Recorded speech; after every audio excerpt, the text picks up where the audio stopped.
It's loading. Hello. We are live. Forgot to add the intro back in. My apologies, but we're late because Riley is something.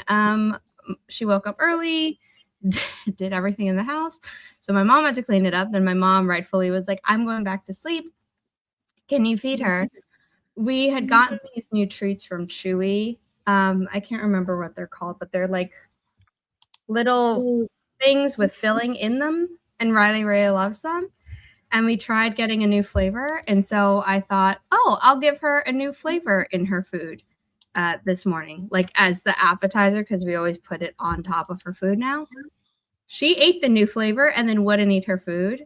I tried again, same thing. And I'm like, is this the flavor or are you just being difficult this morning? I switched it out for her normal flavor, eats her whole food in one go. And I'm like, well, wow, rude. Hello. Good morning. Good morning. Jesse, you just missed the story of how Riley was being very picky about which treat she got with her food and wouldn't eat her food until I went back to her normal treat. She's like, yeah, I like the new flavor, but I'm not eating breakfast with it. And I'm like, it's...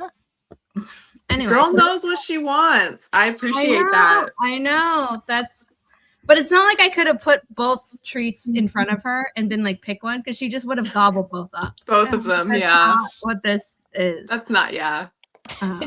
So that's why I'm late. But I think Regina and Kage can forgive me because they both have dogs. One even has a dog as their profile picture. So yes, that was me. I'm going to let my co-hosts introduce themselves. And I have all Inimitable Books within arm's reach, so I can actually help with intros this time. But Amara, you are first in the alphabet on screen. Sorry. No, it's so funny doing intros or live streams this early in the morning for me because this is the first time I've used my voice. It's always really scary when I go first. Hello, I'm Amara Franklin. I'm a caffeine-addicted single mom who writes words and reads books and talks to myself all over the internet. And all the places I do that are in the link below. One link is sort of not working, but it will be by the end of the day, and that's theindiebookworm.com, because I went on quite the journey with my domain name where I lost it. Because I couldn't get in to re-register it. And then they like do that thing where they lock it up and then somebody else snatches it and they wanted $200 for it. And then they wanted $700 for it. And something told me though, after I'd picked a new domain that was basically the same thing, but without the I was like, if they're charging $700, it's because they're about to lose it too. And so I checked a week later and it was available. So I snatched it back up. So I just have to do all the reconnection stuff this afternoon. So come back tomorrow, and that's wild. Will be back.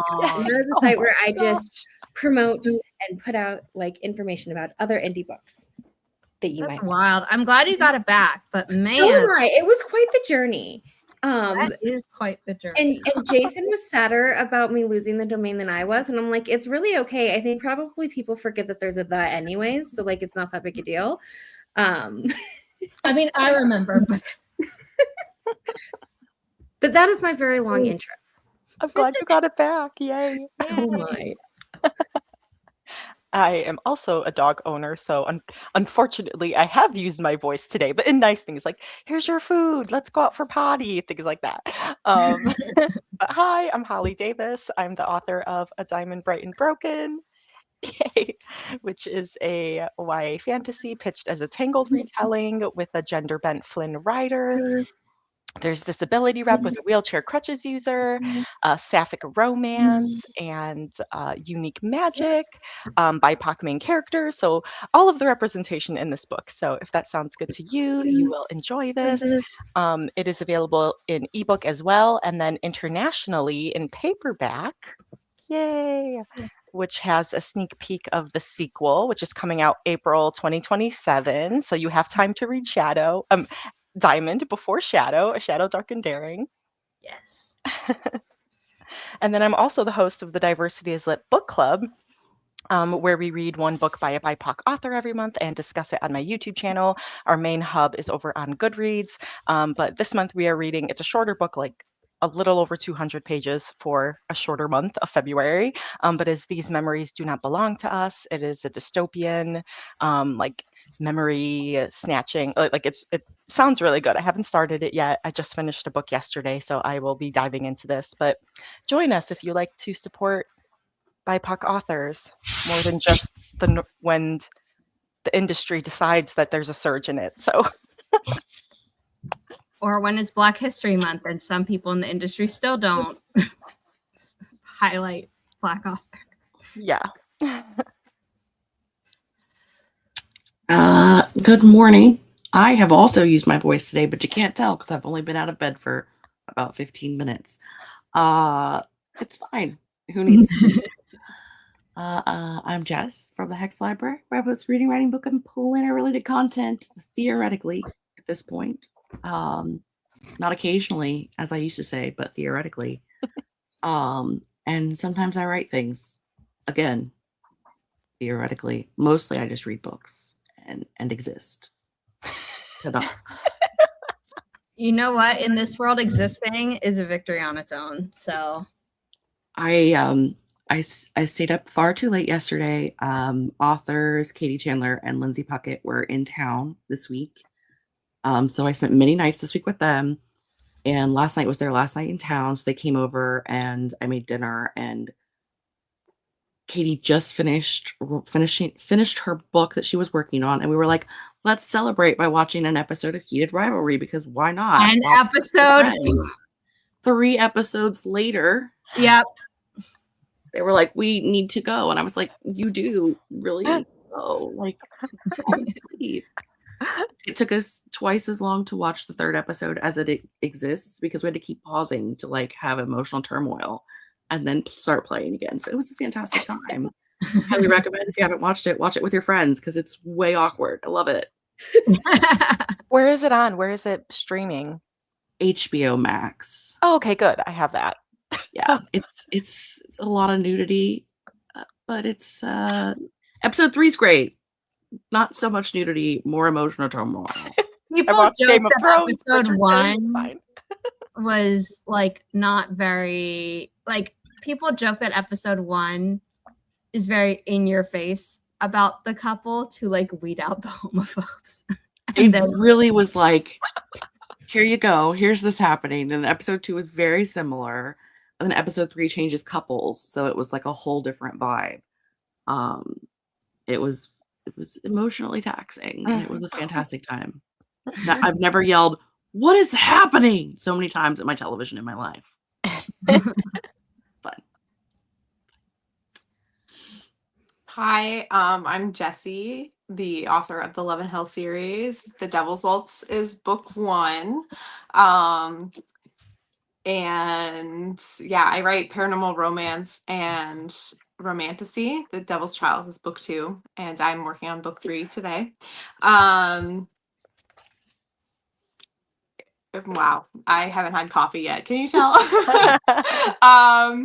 And I also host a new book event in Guelph, Ontario called Royal City Romance, with over 60 romance authors and bookish vendors, including an on-site bookstore. So I'm very excited for that. But otherwise, yeah, this is Phoebe, who keeps creeping in. It's really Phoebe's world. We're just living in it. So Obviously. yeah, that's me. Yes. And if you don't know who I am, my name is Zara Hoffman. I'm the founder of Inimitable Books, which published Holly's book, Diamond, Bright, and Broken, and the 2 books that Jessie mentioned, even though she is also a self-published author and has put out many more books than the 2 that I held up.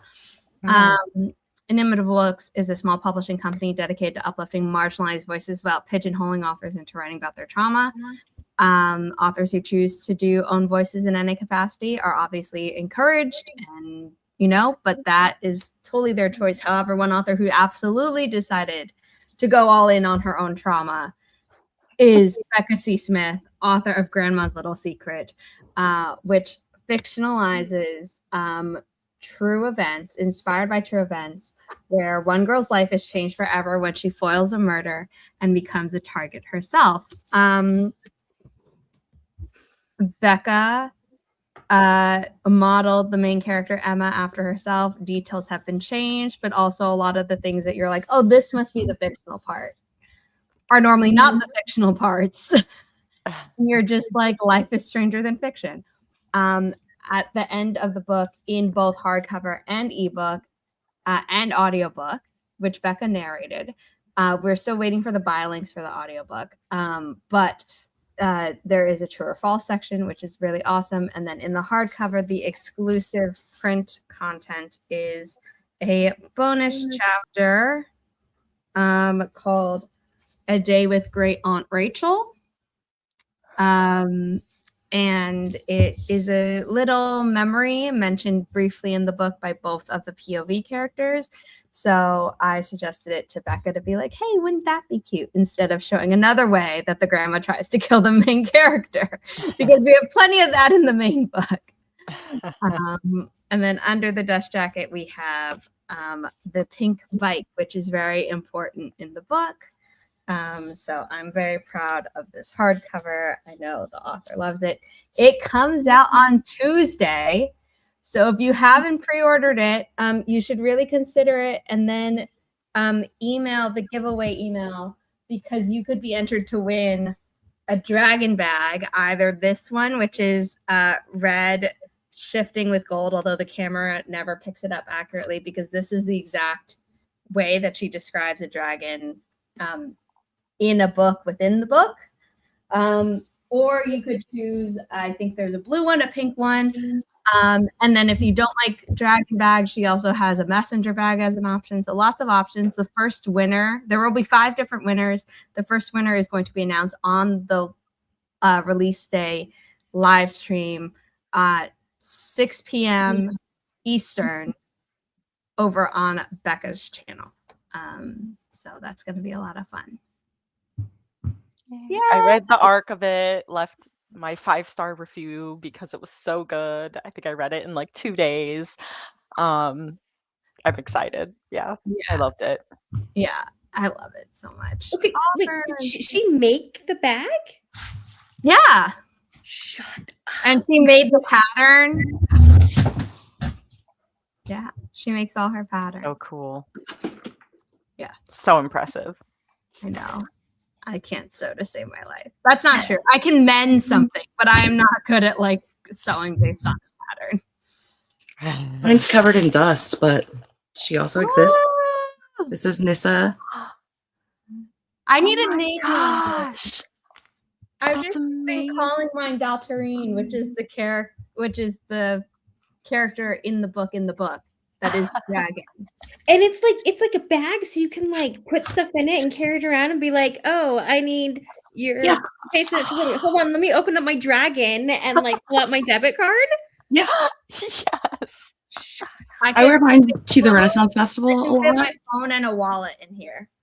Oh my god, that's so cool. She also makes what's these that little spot? bags. Hold on, let me answer my phone. I just have to open up my dragon really quick. Let me ask the dragon. Let me see if the dragon has my phone again. I think it ate my phone again. Shut up. I need. Yeah, if I submitted my pre-order receipt and I'm like, if I get the red one, I'm gonna name it Thorn because of the inheritance cycle. I love that. The blue one, Saphira. Like I just have to. So yeah. Well, so if you're picked, you get to pick up the remaining bags. So if you're picked first, you can pick any color. If you know. So and if you're thinking, how do I enter? You can go to Inimitable Books, click on the gorgeous but also creepy book cover of Grandma's Little Secret. You'll be taken to the book page, and then there's a button to enter the giveaway. Auburn ordered a signed copy from the Mysterious Bookshop, which is an event that both Becca C. Smith and Kate Kavanaugh for her book, Thanks for Watching, will be doing together. They will be in conversation. And if you want signed copies, because you're physically going to be at the event or you want it mailed to you, then the links for that have finally been added to the Inimitable Books website. If you go to the Thanks for Watching book page on the website, you will also see a link for Nowhere Bookshop, which is local to the author, Kate Kavanaugh, and is in Texas. They also do shipping, and she's doing signed pre-orders through there as well. So you have two options for this book, and then the Mysterious Bookshop here. Becca will be signing copies at different bookstores local to LA, and is also doing an event at the Last Bookstore on March 4th. But we've been having some problems with bookstores ordering her copies on the West Coast, and we think it's just because all the snow messed up the delivery of the books to the warehouses. So yes, they will be available in places. It's just a little bit of a hiccup, but it's all good. The book is still coming out on Tuesday, and I'm very excited. Okay, spiel over. If you have never used the Forest app before or been to one of my live streams, and I say my because I've been doing this before I started in Inimitable Books, I use this thing called the Forest app. And let me unlock my phone so you can all see the icon. This is the icon. There's another one in the app store that looks like it called Flora. That's not what I use. This is a productivity timer app. You can make a free account, and then at the top of the screen there are icons. You tap them, you make sure that you have the timer selected, not the stopwatch. And then you turn on Plan Together, and you turn off Deep Focus, so that if you get a phone call from like a family member, a doctor's office, et cetera, that's really important, and you have to answer. You don't kill the tree for everyone. The app sometimes outs who killed the tree to everyone in the room, but at minimum it outs it to the host of the room. And even though I don't share that information online, just save yourself the potential embarrassment, because sometimes we do have to answer the phone when we're trying to work. What am I going to be working on today? I'm going to be working on continuing to edit Holly's sequel. Yay. And let's share the forest room. We have a Jess and a Jessie. Jess and a Jessie, lots of cats and dogs between all the people on screen, which I love. And my minions are sleeping, but if they wake up, let's hope that they don't, because it's again only 6:30. Not even. I also have a Jessie, but it's a Human with an E, and he won't be seen, but he would definitely be heard. I need to eat breakfast, so that's actually going to be my first sprint. But Same, making coffee. Coffee. Yes. Jessie, I think, is looking forward to her coffee. And if I drank coffee, I would be too. But I think I'm just gonna go straight for an Alani because I need more caffeine. Oh boy. Going hardcore this morning. Yeah. do what you gotta do. Just Yeah. don't give yourself, the shakes. Just no heart palpitations over here. Yeah, I had run out of my migraine medication years ago while I was still in college, and I had this old medication that worked, which was basically a caffeine and painkiller combined, like caffeine pill. Yeah. And I took it, and I literally started shaking because I hadn't had it in so long. It was just so funny.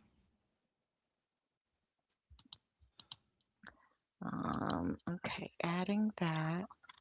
I don't know if I've had an Alani. Is it like a Celsius? Yes. Okay. But better, in my opinion. Ooh, I'll have to try it then.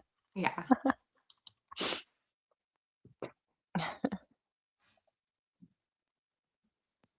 I love Alani, okay, but and Celsius and just anything that gives me energy, but to cut back on them instead, because I find that when I drink those, I also stop drinking water throughout the day. So I get those little packets that you put in your water, and each one has like 100 milligrams of caffeine in it. So then I can say look, I drank all my water today, and I'm so awake. Nice. I try to drink a good amount of water before I start on caffeine, but some days it's no, just doesn't happen. Oh, Zuko's here. Hey, Zuko. Twinning. It's my favorite water, and I Me say too. that even over New York tap water, which I do love the taste of. Yeah, I will refill them though. I just like this because this is a liter and I try to drink 3 liters a day. So I'm like, okay, I just have to drink 3 of these. That seems more Yeah. manageable than, I don't know, Yeah. like a smaller bottle, like 10 times. I like this small one just because if I'm going somewhere, it fits in my Yeah. smallest purse. And like, I mean, okay, I technically have like handbags which would not fit this, but like my purse that I take out to do Mhm. errands has to be big enough to fit my EpiPen and all my allergy stuff, and happens to fit this size water bottle. Yeah. So Yeah. I guess she's not fitting in the dragon. I was thinking about that. unfortunately not. No. We have another cat on screen, Zuko, Prince of the Fire Nation. Oh wait, I have black shirt. Okay, so show this. Zuko. And Oliver was on the Hi, Zuko. Phoebe. Zuko. Zuko. There you go. Good boy. Phoebe, come meet your cousin. No, now she doesn't want to. He's like, I do what I want. Haven't you learned that by now, human? We shall see if Jess's, not Jesse's, cats show up at any point. Currently, the door is closed, so no. But when I go to make coffee, all bets are off. When Phoebe was all over Jesse, I was like, oh, no. Holly's boys are on camera. I wonder if she closed the door. No, Oliver did come. He's sleeping on the chair. So oh, you can see him. Yeah. What a precious little bean. Oh my gosh. I would die for him. That's why I push it out. Yeah, I would show off Riley, but she went back to sleep the moment her stomach was filled, to her satisfaction, with the proper flavored treat. That is such a mood, Riley. I love it. I know. And my mom had gone back to sleep, so I was like, Riley, you have to be shh. If you want to be on mommy's bed, you can't wake up mommy. Okay, we are going to start the first sprint. I have the timer ready to go, but I forgot to add it to the studio. Please hold. Okay. We're just going to start at the 30-minute mark because we are 40 seconds away. But Regina asked Amara, are you in a different place because your wall color is different? You're just not next to the clock, right? Or you changed? No, I'm in front of the clock. You are in front of the book A lot clock. of times when I do streams, I'm in my bedroom, and so I have like the little fake vines. But I let the kids fall asleep in there yesterday watching TV, and so I'm out here today. So yes, this is I have a pink wall with a book clock. I love the book clock. We will show it off Later because it's time. Yes. Yes. Okay. In 3, 2, 1. Happy productivity, everyone. If you are new here and are unaware, the typing you hear is ASMR built into the timer, so feel free to mute us and come back in 25 minutes at the 55-minute mark in everyone's time zones.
How did you do? So I got a little distracted. I made my coffee. I did my planner. I got the stuff I needed because today I'm working on my outline for my revisions. So I got my copy, got all this stuff. Then I went to post that we were doing the stream on Threads, and then I just sat on Threads. Best intentions. Yeah. But I shared the stream. A worthy distraction. Yeah. Sounds good to me. I also got coffee, much needed, and then I made a egg and cheese sandwich, which I'm almost done with, so that was good.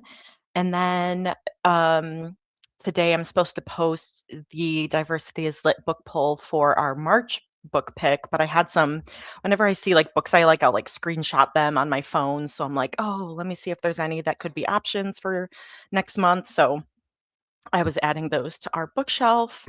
And then next sprint, I'll be posting the actual poll. So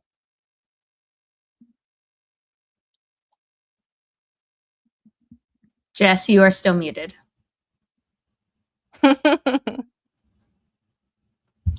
I don't want to be muted. I also got coffee. Ta-da. And I had breakfast. And then I stared into space for 5 minutes. And now I'm here. Also sounds great. Valid. I had a quick call with my mom because we were making plans to see some of our family friends this afternoon. So did that and then had some breakfast, got my Alani, and had my manuscript open because I'm doing developmental edits on The Devil's Ruin. And I'm starting at the end instead of the beginning because the end needs more edits than the beginning. So I'm like, I'm going to start with the hard stuff.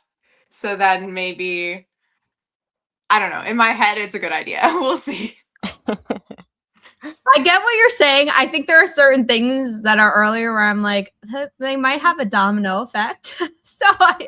Well, I'm doing very specific things, and it's mostly just like adding things that won't. Yeah. The end stuff that you asked me about, I think you can absolutely do first. Yeah. I mean, there's some notes that I have that I made to do that will be throughout, but we'll see what happens. It'll be good, but the road there might be. Yeah, it's fine. We're vibing, we're chilling, we're living La Vida Loca. It's great. Cat alert. Cat. I am so bad, Jess. I forgot the names of your cats. I'm so sorry. This is Raja. Raja. Okay. The moment you said it, I was like, yeah, obviously she has a cat named Raja, but I also don't know that I would have visually been able to be like, that one's Raja. Yeah. She's being very needy. It's cute, so cute. Oh, which is normal. This is normal Raja behavior. little Oh, so cute. I'm gonna quickly go see if Riley is available for a cameo, but who is my dog? And even though she acts like a cat a lot of the time, we had some two new people come in. So I will go through their comments in a bit. But also people have been responding to them in chat, which I really appreciate. I ate breakfast during that, so I had leftover bolognese, but let's see if Riley's awake. Yes, we need a Riley cameo. I locked my cats out because I'm like, I'm eating breakfast. Of course, everyone left and went downstairs because I was in the kitchen. But, you know, Oliver likes to eat food, or he was like right by the pan. I'm like, go away, you're going to get like in trouble. And then he'd probably lick this plate that has a couple crumbs. So I'm like, you are being locked out. Riley is sleeping on her side, which means she is down for the count. Hopefully she'll wake up at some point during the stream so I can show her off. But if not, I took a lot of pictures of her sunbathing in my bedroom a few days ago. And yeah. Free range female, good luck on your third rewrite. 2 years actually isn't that long. I know that sounds crazy to say. But like, good for you. And good luck on your deadline, as Regina said in chat. Lightonic Man, saying getting your novel into the right hands means you need to know who your audience is. And you said your book is like a fantasy book, but a sci-fi, which is completely different audiences, even though there is overlap. Like, I'm someone who reads sci-fi and fantasy.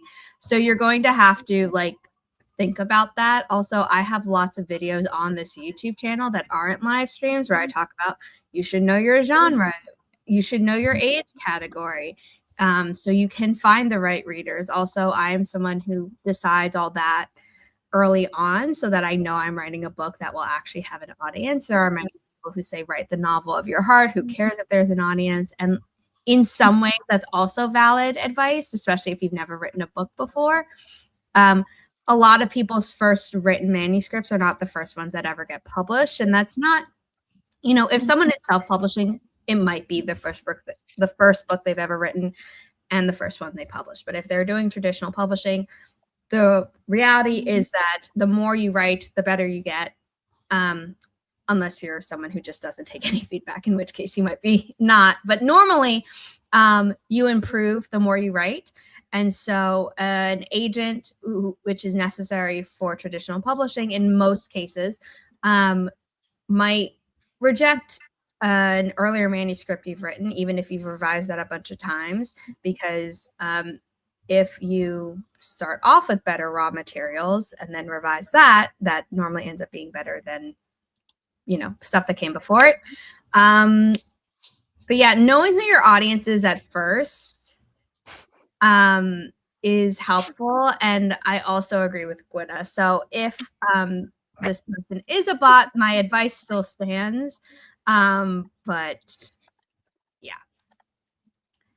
Gwynna, I added an entry in my annotated bibliography, then got distracted with researching an honor society I'd never heard of and seeing if they offer scholarships. I'm so sorry. I see honor society and my brain at first thought it's said secret society. And I'm like, oh God.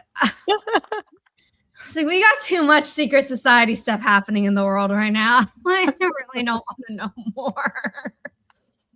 But if you're someone who wants justice against this giant secret society that isn't happening, but you want justice for the victims, we do have a book coming out at the end of March where bad people actually get their comeuppance. So you could check that out and pre-order. And that's all the book promo I'm going to attach to that because that felt icky, but also this book is like really good. I've been reading that book. It is so good. Zara was like warning me, like, this might be too much for you. So I've been like scared to read it. I mean, I told a friend, I was like, you're going to need a trigger warning for the trigger warnings, but like, if you think you can, when it comes out. I mean, the trigger warning list is now just a checklist for a certain set of files. And it's did we know? No. But did we have suspicions? Also, yes. Okay, but when almost ever has the secret society been the good guys and not secretly been bad? That's true. If you were only doing good things, you wouldn't need to keep it a secret. Ooh.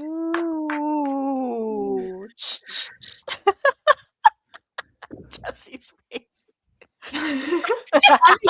Like, hey, look, like I agree with my almost named twin. And I'm like, Unfortunately. Also, they just released documents where it's like every name in here, and it's like, right, no context, because we all know that Bernie Sanders was named because the people were complaining that their kids liked Bernie Sanders. but Bernie Oh my Sanders done no wrong. So they're trying to overwhelm us again, and it's psychological warfare, as explained by a lawyer on Threads, who was like, yeah, this is not allowed in court. You can't do this. You have to guide the jury and the judge and, the people through the case. Mhm. So this is on purpose. Okay, moving on. How was your caffeine, Jessie? Any jitters? I mean, I just cracked her open, so no. You're like too soon to tell. I'm like, just give me life, please. I have things I need to do today. I need to approve some social media posts for Grandma's Little Secret, but I do have a Shadow, Dark, and Daring open. Yay! And I'm moving slowly but surely because basically I'm behind enough that I'm like, you know what? Holly needs my line edits at the same time as the developmental, because otherwise it's going to take too long. So that's why I'm moving at what seems like a glacial pace. So Holly, I swear I'm working on it. Sometimes, and Jessie knows this, like I'll be editing on my iPad, but then instead just decided for like the actual edits, it's probably easier if it's in the Word document. But then I like just dump all the comments in the Word doc on like a given day. So it's not that like, oh, this was 5 days apart. Did Zara open my document at all? I'm like, no, I swear I have. Don't worry. I'm not looking at like dates or times or things like that. Like, Regina finally got her coffee and is reading. Oh, finished the arc for Thanks for Watching, working on the review. Awesome. Oh, I'm sorry, Glenna. Can you like have coffee later after your client, or is that gonna be too late in the day that it then messes up your sleep schedule?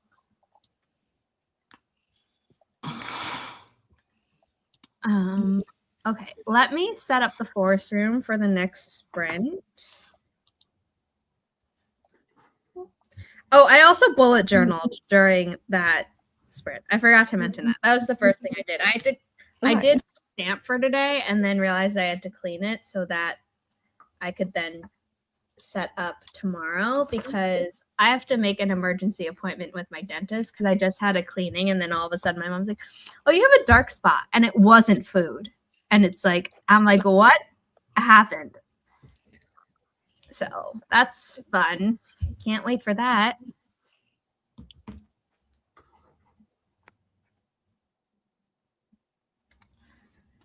Lightonic, that is again, you are mixing audience types. You've named a bunch of fantasy and then comic book. And while there are fantasy elements in many comic books tend to lend themselves more to sci-fi. And earlier you said it was sci-fi. Also, you said children's, but a lot of those comics are actually more enjoyed by adults nowadays than kids. So really, you got to pin down your audience. And again, just search out education, because otherwise you will be met with a lot of rejections and you will think the industry is evil. And it's really just because you wouldn't have put in the homework necessary to make a yes possible. Okay. Create the room.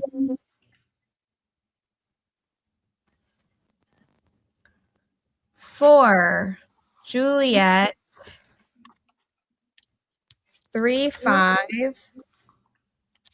Charlie, Bravo, Yankee, Sierra, Golf.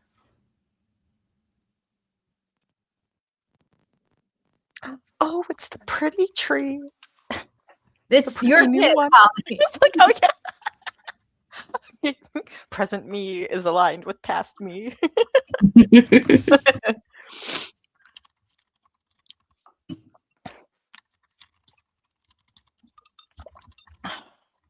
I'm trying not to like drink my coffee too fast. You're like torn between savoring it and just like needing to consume the caffeine. Yeah. I get it. but I'm old and I'll get heartburn if I drink my coffee Oh, too no. fast. So I'm Oh, trying. okay. That you know what? That's a valid thing. I was about to say like drink it as fast as you need the Unfortunately, energy, no. but you know what? That's actually not good advice. So I'm glad. I first started getting heartburn, like I was eating raspberries. And that was like, yeah, that was causing heartburn. And I'm like, what the heck? And That's a had to go wild to one. like the, oh gosh, what is the person called? Well, I went to my primary to make sure that I wasn't having a heart attack since I was having pain. They did the EKG. They're like, no, you're fine. But then I went to like, what is it, the GI specialist, and they're like, yeah, you have heartburn. I'm like, oh, okay. Well, at least it's not something worse, but it's kind of lame. I have a lot of family members who've dealt with heartburn, and I used to sometimes get acid reflux, and basically since my last endometriosis surgery, I had to completely change how I eat or how frequently.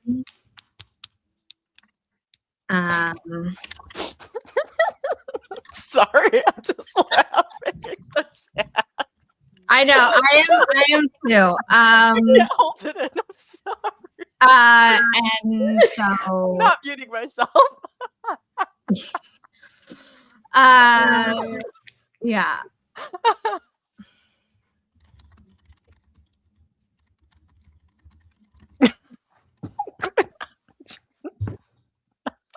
Yum. Okay. What was I say?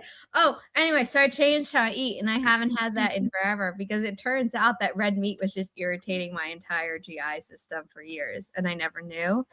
But it also explains why every time I tried to like have lactate and actually treat myself as if I had lactose intolerance, where it did nothing. Ugh, So that's annoying. better late than never. I mean, to me, I'm like, this is years too late to find out, but also I still haven't turned 30, so I call that a win. It took me 2 years to figure out what was causing me like to be in undescribable amounts of pain, curled up in bed, praying for sleep because it was the only time I wasn't in pain. Yeah. But it's been like a year since then, and we still haven't necessarily resolved it. Like it's better, but I have to have surgeries, but I have to lose weight before I can have surgery because they're afraid that I won't heal from surgery properly. It's like this whole thing. So I totally get what you're saying. Like knowing what it is like the best part. And then you're just like, it sucks that I had to take so many years to figure out what it was. But at least you figured out what it was. Yeah. And you can adjust accordingly. I mean, I just had a really good doctor who I had found because I didn't like a different doctor and found this person like on a recommendation. And she was like, yeah, you're describing classic symptoms of endometriosis. And I'm like, I have had multiple other female doctors and none of them thought to mention this. Wow. Well, you have to know what to look for. And I'm like, okay, but you just said that I checked off every single thing. So it's not like it was hiding. Gosh. Like my vitamin D deficiency took 2 years to show up on a blood test, even though I'd had symptoms for like 5 years. And my mom kept being like, have them tested. I was like, what do you think I'm doing? This was when I was young enough that my mom was paying that bill. I'm like, you see the bill from Quest. You paid for it. Like, gosh, trying. That's crazy that it didn't show up. Like I've been like for so long I was struggling like trying to figure out why I wasn't losing weight, why my hair was falling out. Like and then it waited until like my energy crashed to like zero. Even no matter how much coffee I had, I was convinced it was my thyroid because all the women in my family have thyroid issues, different types. So I was like, it is a thyroid. I know they test my thyroid. I also was having symptoms of hypothyroidism. Yeah. It's not your thyroid. And then I asked for them to test my vitamin D because then I remembered, oh yeah, I had like one test like a decade ago and they told me I needed vitamin D. I took it for 2 weeks and then forgot all about it for a decade. They tested my vitamin D. The lowest like low level was 30. Mine was 14. So I started Yeah. taking vitamin D supplements. I'm like, oh my God, I have energy. I'm happy. Also, my diet was so bad. I found a nutritionist to help me. We're gonna start this sprint soon. After my last endometriosis surgery, because it was like you need to eat an anti-inflammatory diet, and okay, well that means no red meat. So how do I get protein? Because every website is like have nuts. I'm like I can't. You're like, so die then? Like, okay. Great option. Love So that. anyway, I was meeting with her, and she's like, "Okay, yeah, there are definitely options for you, but also you're having like 5 grams of protein a day, and you need at least 50." And so it's 5? I know I'm doing well. That, Okay, like- and then since I fixed that, I'm like, I actually have energy. Yeah. No shit. It's amazing. Okay, we're gonna start the sprint before it becomes the 16-minute mark, which I have a very small window. So in 3, 2, 1, happy productivity.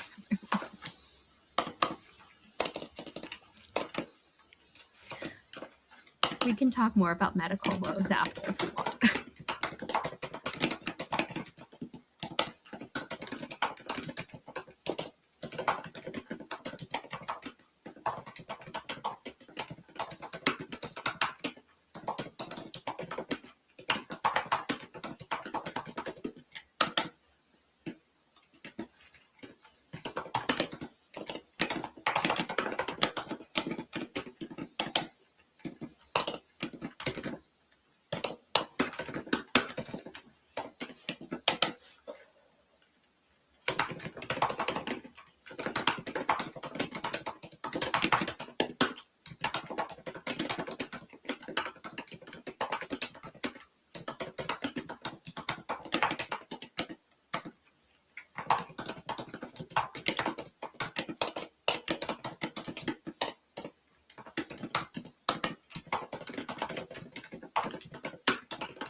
Well, I guess it's our show now.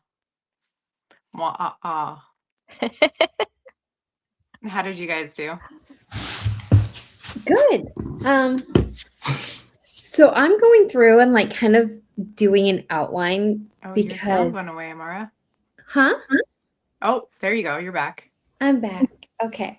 I am going through, and the last time I did a like work was last week on my channel, and I just went through everything that I had previously written in my first draft because I didn't have an outline. I went off of I just went off of a beat sheet and vibes, like when I wrote the first draft. And so this time I'm like, well, now I need structure. So I wrote down an outline of like what it exists as right now with like little places that I know need to be changed. Now I'm going through and trying to figure out how, like, what an actual outline will be, because I'm essentially going to have to rewrite the second half of the book. Like, sort of like, I feel like I'm going to have to add like a lot and then shift some. So like half of the second half will be kept, and then like half of it will be just like it'll all be kept but shifted. I'm playing Tetris. I'm playing Tetris right now. And it's a lot in my brain, and now I'm trying to figure out all these different things that I've been thinking about and just storing in files inside my brain and figuring out how to make that an outline. Sounds complicated, but Yeah, it is. necessary. Like, Yeah, because I feel like I should have gone off of a beat sheet and vibes for the first draft, but then like I think I scared Jesse away. But now I'm just trying to make some sense of it, and I'm doing well with that. So that's what I did.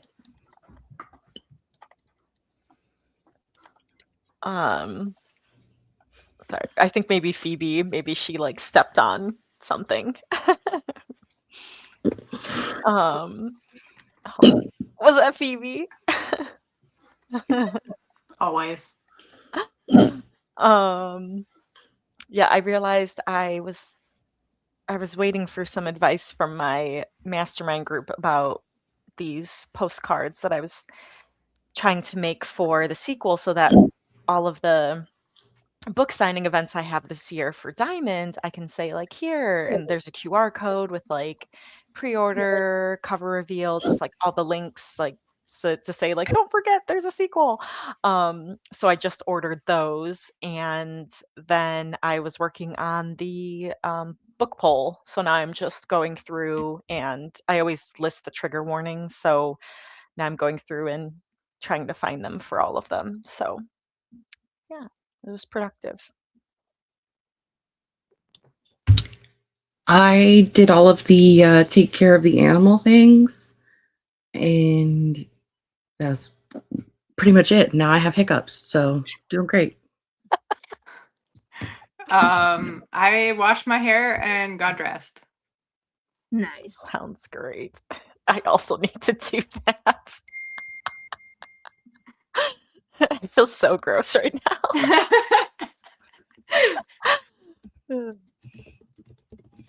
Maybe after I finish my poll. There you go. I read a review of Thanks for Watching, and they pointed out that Kate and I forgot to change a character's name towards the end of the book. They're like, who's Jesse? Spelled the way your son does? And we were like, oh no, how did we miss that one thing? We thought we had done search and replace. Oh, and it no. was like throughout the entire rest of the book, it was fine. And then just in this one instance, and I sent it to Kate, and I was just like, oh no. So we're gonna fix it for the ebook, and then if we ever get, a second print run, yeah. It's always like, see, we're human. This wasn't edited by AI or written. AI could never. I know, the review at the very end, like, they had their goods and they had their pros and their cons, and then at the very end, they're like, P.S., who the hell is Jesse? And I'm like, You're like, that is a very valid question. that's a valid question, It's just like, At least Kate can like address it like in Yeah. Be like, hey, anyone who finishes the book, this is who Jesse's supposed to be. Yeah. Kate is now asking, she's like, when should I say the oops part? Should I wait and mention it after publication or before? I don't know. I mean, part of me is like, we have a large run up to it.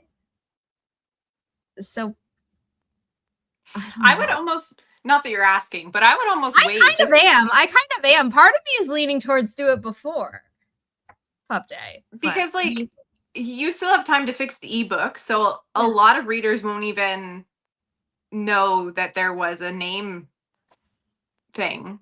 Mm-hmm. Yeah. Yeah, maybe after, because people will forget. Like, she'll say it, but people haven't read other than people who have the arcs.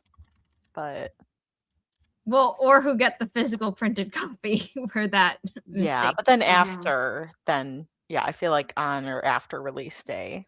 Yeah. I have also seen authors that will actually make a comment on Goodreads, like on as their review, like, hey, this part, blah blah blah, whatever, and then enough people like it that it's like the top review. So when people are like going to look at it, they see it and then they're like, oh, okay, that makes sense. Instead of like having to go somewhere separate to see like an announcement about it, I have seen that happen before as well. Yeah. You could also add it to the end of the description of just the hardcover on like retailers. If that's, I don't know how you change that on the back end, if you'd have to do it for each individual retailer or it's just like one thing. No, I could do it for the format and then it gets pushed out. I don't know how much we want to call attention to it. I mean, that's fair too. Yeah. It's one name, like it doesn't change the book at all. So yeah, it's just at the end. It's like, oh my God. Hi, baby. And it's like buried at the end, and I honestly don't know how I missed it, other than explaining that like it was at the end, so maybe that's why our eyes like got a little crossed. Human error, not AI. I mean, I know. I mean, really, that. Like all the posts on Threads where it's like a crazy typo, and it's like AI could never. Yeah, seriously. You can easily spin it to be like a funny thing. Yeah. And I think we'll do that. It's really just the timing, and it's fine. But yeah. So the first part of that sprint, I was like looking at the social media posts, and then I took a bio break, and I was like, something smells wrong, and Riley had done something else in the apartment, so I cleaned that up, and then I was like, let me see if Regina has posted her review. Yeah, and then I see that review, and I'm like, oh, this person like updated. They're like, I want to read it to like an actual review. Let me see. And then I was like, well, I mean, the good news is the big tell when something's been written with AI is that somebody will forget to remove their AI prompt from the book and then publish. This is how you can tell it was not written or edited by AI because there was a very normal human error. Oh, yeah. I did not start bio break. Someone else on AuthorTube did, but like I really like it. Also, I don't know what that NART was. I was just like, it's like I've been watching too many Bridgerton season 4 interviews where Yerin Ha, who is she's Korean but also Australian, she'll be like, NAR. Yes, I heard that. I was like, wait, hold on. I'm waiting until the whole season is out because they did the break thing and then it comes back like weeks later again, right? Yeah, I need it all in one day. Thank you. Yeah, it was hard to be like, wait, but what happens next? I had never seen it, and then I watched seasons 1 through 3 and Queen Charlotte in like a weekend, and I was like, okay, yeah, it's so good. Season 2 is still the best, in my opinion. Season 2. I say season 2, season 1. Yes, they did. Yeah. Oh, yes. I haven't even watched Queen Charlotte. I don't know. Queen Charlotte's better than season 2. That's my number one. Like, Queen Charlotte is my number one. Queen Charlotte is the queen. Charlotte's so good. I could not breathe. And then I was bawling, sobbing, drooling. It was not pretty. Y'all have convinced me. I am reserving judgment of where I'm going to rank season 4 until I've seen the whole season. But right now, I'd say it's like tied with season 3 for me, like in last. But like that's again, like I haven't seen the whole thing. Someone made a very good point on Threads that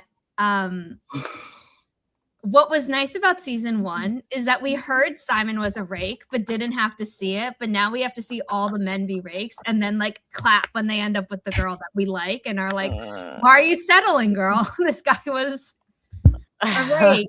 But I guess they're like, oh, we haven't proven that reformed rakes make the best husbands. And it's like, but we don't need to see all the raking. Yeah, that's fair. Oh, I sobbed. Yeah. I can't even talk. I can't even talk about it. So good. It's so good. No, I mean, they would have gotten another month of payment. Well, no, I guess if someone only got it towards the end of January. Yeah. You're right. Unless they like start forcing everyone to pay on the 1st, which would also suck. But that would be a way that they could start like. I hate the part 1 and part 2 because it really kills the pacing. It does. Yeah. And for that's people who frustrating. haven't read the book, it's like I'm happy you get to conjecture, but for people who have read the book, it's just like, come on. Yeah.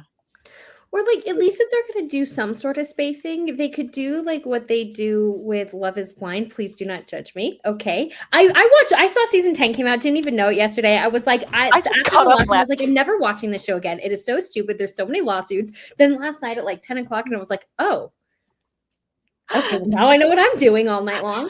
Yeah, like it's horrible. But they at least do it like every week you get a chunk of episodes. So like if they're gonna do one, like if they want to split it in half, they could do half on Wednesday and then half the second Wednesday. And if they want to get more money out of us, start it at the end of January, then you get it the next February. This is Auburn. Yes, I love your fix. And Gwenna, yes, this is the ranking. Also, in all the books, the men are worse than they are in the show. However, the book, The Duke and I, actually handled this correctly, the icky Daphne stuff. And the show instead was like, oh no, it's all the man's fault. And I'm like, look, do men do wrong? Yes. Do they need to be held accountable? Yes. But women can also do wrong. In the case of Mother Mercy, I support women's wrongs, but that's her also making the system right. So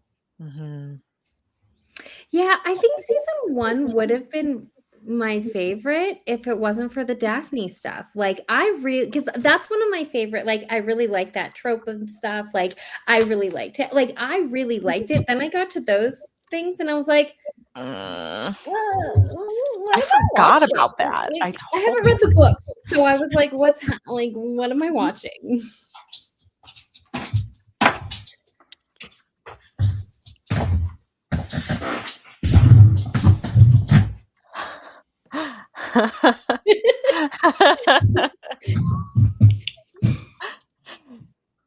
Yeah, I forgot that even happened. I think I like blocked it out. Yeah, There was burned a it out of my video- memory. The Pink Popcast had their reaction and they filmed it, but before they uploaded it, they filmed another clip of themselves being like, since first watching this, we understand that like there is difficult material in this like episode, and upon further reflection, like we did not react appropriately, and we're sorry if that caused like, please know that our opinions have changed when you watch what we filmed like 3 weeks ago.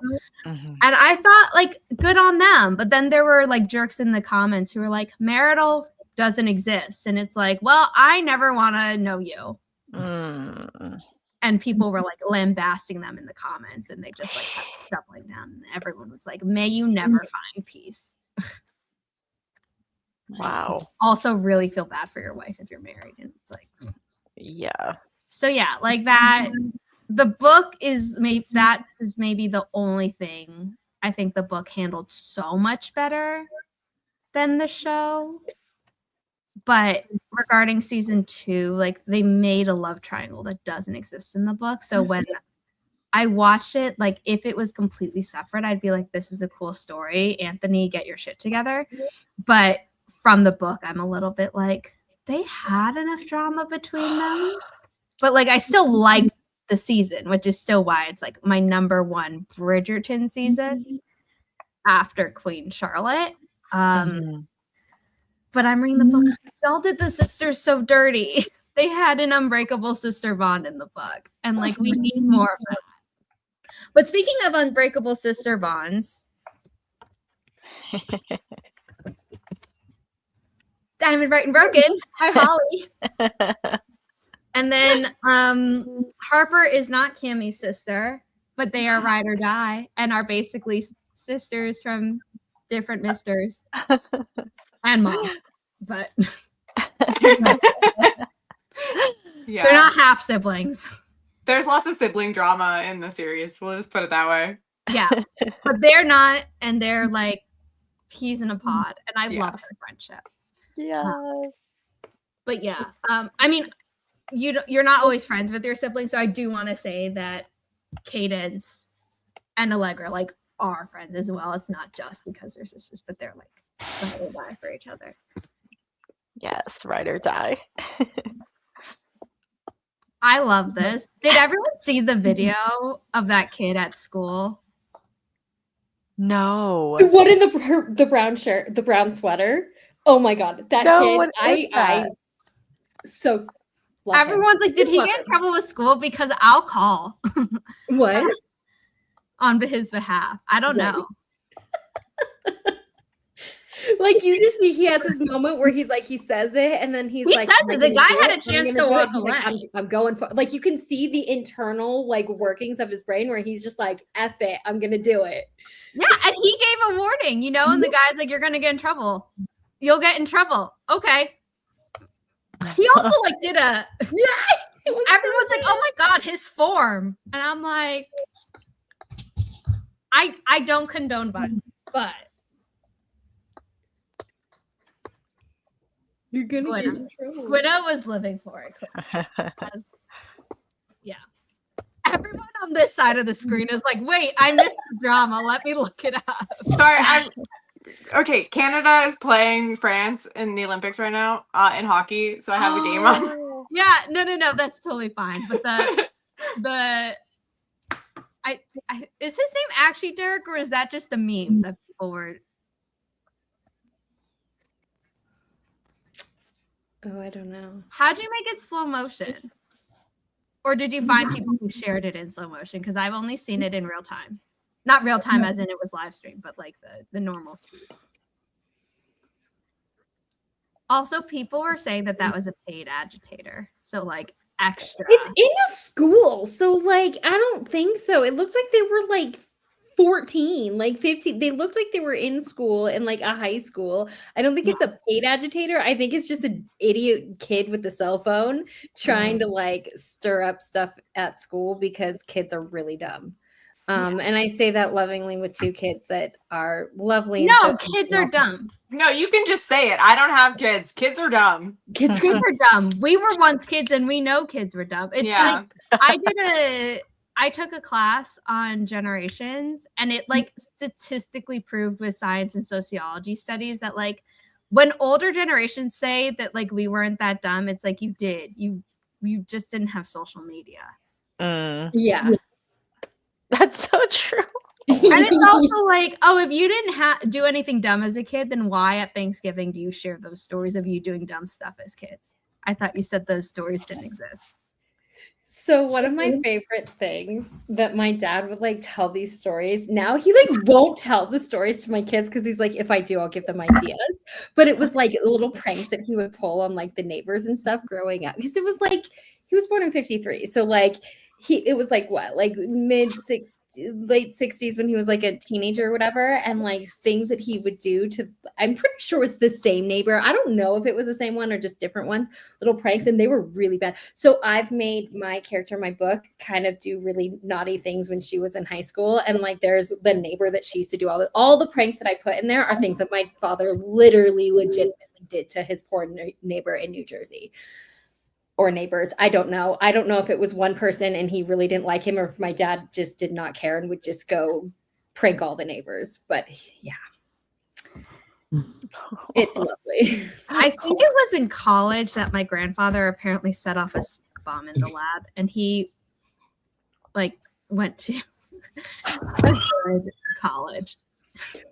Well, like one thing I will say he did is he egged somebody's house, right? Because he said it was Halloween. The way he tells the story, it's Halloween. You say trick or treat. The dude didn't have a treat, so he gave him a trick. So they egg his house, right? But it was really, really cold and it froze. And then the eggs like kind of froze on the outside of the house. And then it warmed up the next day. And so then the heat and the thawing eggs on the side of this guy's house. Sounds horrifying. But I kind of like that logic. I'm like, you didn't give me a treat, so I'm gonna give you a drink. Yeah.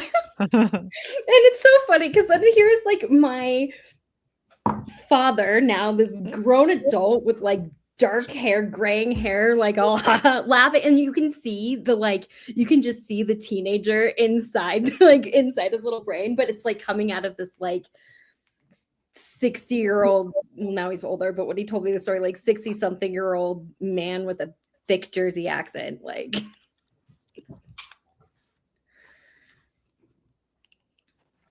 Okay. Oh, pumpkin. Love it. There's a pumpkin. For the forest. Sorry. Yeah, That was out of context. I was like, what? Yeah. What am I missing? The I got tree it, is a I got pumpkin. It's spooky all year round. Okay. My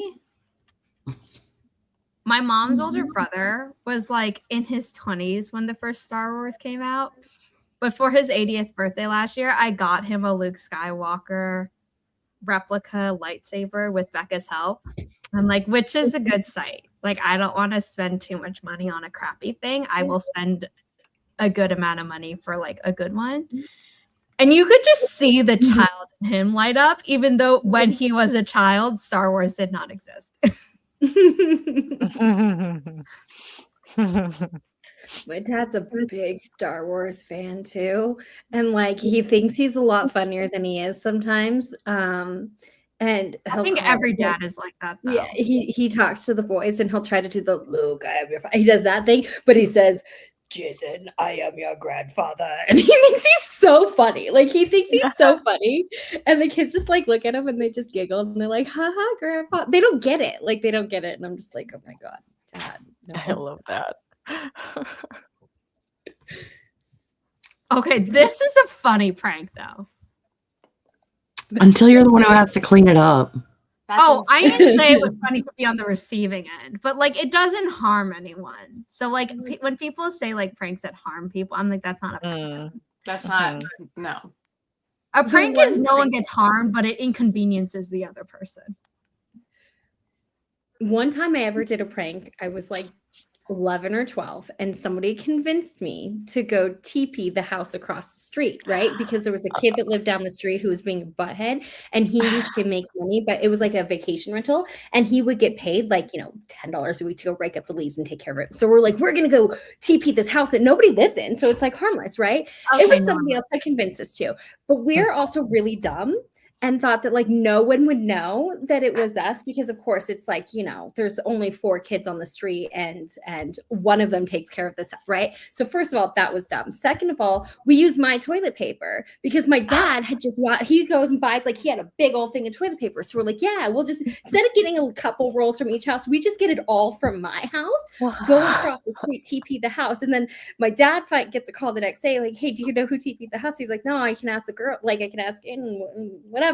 And then goes and checks the bathroom, and his entire brand new unopened roll of toilet paper has like 3 rolls left, and then tried to ask me like, "Hey, did you TP the house across the street?" And I'm dumb, and I'm like, "No, of course not, Dad. I wouldn't do that." And he's like, "Then where's all my toilet paper?" And I said, "Across the street." You would not stand up being cross-examined. No, I would not. Oh my god, that's great. I love it. But in your That's defense, you could also been like, it's across the street. It'll be like, you did it. It's like, I didn't say that. Like, and that doesn't, like, that's not an assumption you can make based on the evidence. It just means our toilet paper is across the street. And when I was in high school, I kept ditching class. And I was getting it like nobody will know. Again, idiot. And so then I get told by my French teacher, if you don't come in with a note tomorrow excusing like all of these times that you weren't here, we're going to like, you're gonna get detention. We're gonna have to call your dad, whatever. And I'm like, okay. So I go home and I try like writing a note and like trying to forge my dad's signature. And I'm like, this is never going to work. So I fold it up, I rip it up, I throw it away, and I'm like, I'll just get my detention. It's fine. Your And dad then I finds get the called to ripped the up principal's note. office. And when I sit down, there's my dad and there's my note, because my idiot self, because my dad likes to like, when I say goes through the trash, it sounds really weird. He would just kind of like look and see things to like make sure I wasn't throwing away like recyclables, right? So if there was like something he could recycle, he'd pull it out and put it in with the recycling. So he goes to take my trash out of my room and it's like basically open and he sees his signature. It Yeah, was he so knows good. he I thought didn't it wasn't do. going to work. It was so good. He thought it was his own. I could have passed this off, okay? And so he sees his signature and he's like, what is this? Opens it up. My idiot self, okay, folded it up. And when I ripped it, I just ripped the bottom half off the completely written note with his signature. And then he looks again and there's a whole bunch of me trying. Oh, So of course, he no. goes, and I go into the principal's office and I see principal, I see my father, I see my note, and I just sit down and I say, so I'm assuming I have detention, and how long am I grounded for? You did. You folded like a pack of cards. I mean, there was no. That's You hilarious. could have waited to see what they had to say. You might have been able to talk yourself out of something. No.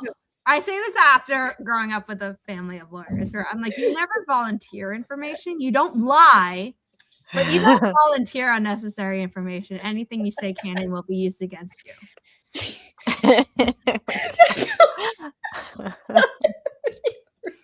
That's yes, but yes. Okay, I'm gonna stop talking. Yeah, I gotta go dry my hair, so I'm gonna turn my camera off for this. No worries. No worries. Okay, we're gonna start the next sprint soon anyway. Add to screen, and in 3, 2, 1. Happy productivity, everyone.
How did everyone do? I spent half the sprint looking through where I put all the medication for my medication because for my ADHD medication because I know it's in there, but it's probably behind something or possibly in a coffee mug, like who knows. But the fact that unmedicated me is responsible for keeping track of the medication that I need in order to not be a chaotic mess is really dumb. So it's in the cupboard. You got to do it while you're medicated. Like, But I where have did to- I put it? But yeah, like I guess what you're saying is like be unmedicated and crazy, take it, and then remember when I'm medicated to go back and put it somewhere that unmedicated me will remember to look for next time. Just always put it in the same spot so that it becomes habit even when you're unmedicated.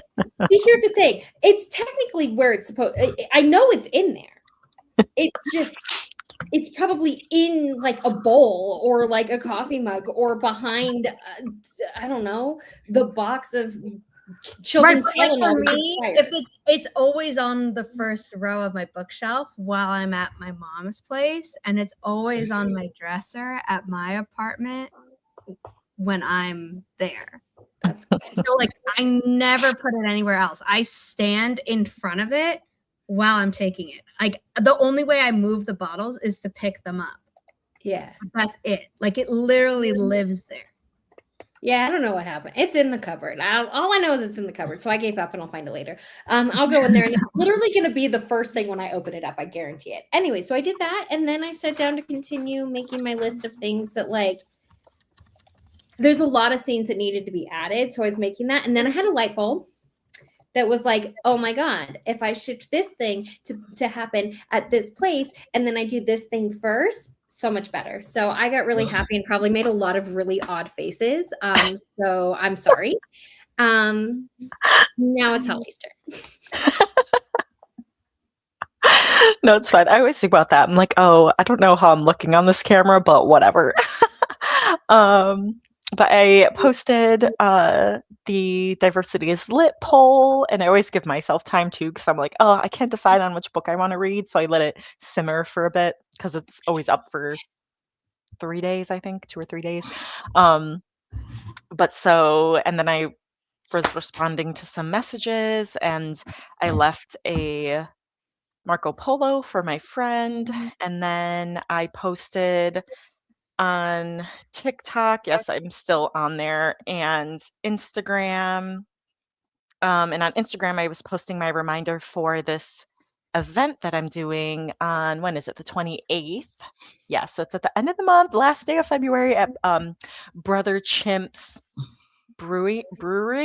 It's a Books and Brews, which is really fun, author fair. So it'll be my first Books and Brews, where there'll be like drinks, non-alcoholic drinks too, tacos, like food trucks. So I know some of the authors that are also going to be there, so it's going to be a blast. But I'll be signing copies not only of Diamond, but I do have extra copies of the special Rainbow Crate edition. So yes, I did snag some when there was a sale. I didn't take them all because I'm like, I want to leave them for people, but I also like want to have them available when I do my signings too. So anyways, We did a giveaway of our extra copy, I think last year, and then I still have my copy of it, and I'm never giving that away. Yeah, because I had like a one at my last event that was just a raffle, and people kept asking, oh, can I buy that one? And I'm like, sorry, you have to buy another book and then put this as a raffle. But I'm like, I literally only have one copy, so I'm like, now I can be like, you want to buy this one? Well, I want to see if they still have. And they do, because my friend was asking a week and a half ago, and so she bought some because she was like, oh, I think I missed it. I'm like, no, I think they're still on sale for $10. It's on sale for $10. Yes, I wish they said how many they had left in stock so we could like do that on social media. Maybe I'll email them tomorrow and be like, oh, that would be awesome if you could find out. That's actually, because then we could yes. like really push for it. Yeah. That's a great idea. Because like it's cool that they're gonna still be able to buy them and sign them, but also if they just want to pay through that like that. Exactly. Yeah. So Very cool. So I shared the links for both of the things Holly mentioned. The Rainbow Crate is still linked on Holly's book page. And if you go to inimitablebooks.com and click on the calendar, you'll see internet events and in-person events. So very fun. And if you view it on your phone, it shows the address underneath the event, I believe. But if you view it as calendar view, which is my automatic view on desktop, it just says the times and stuff. And then you hover over it and it says the time zone. So, a lot of fun. okay, Jess' turn. I worked on some video editing. Nice. Had to get up and close the door because my kid is making a butt ton of noise. She woke up and she's got like laundry going and the dishwasher and the vacuum, and I mean, she's getting the house clean, so like kudos to that. she's doing things, so no complaints. Just had to get up and close the door before I unmuted because I was like, wow, it's getting loud out there. Okay. So that was it.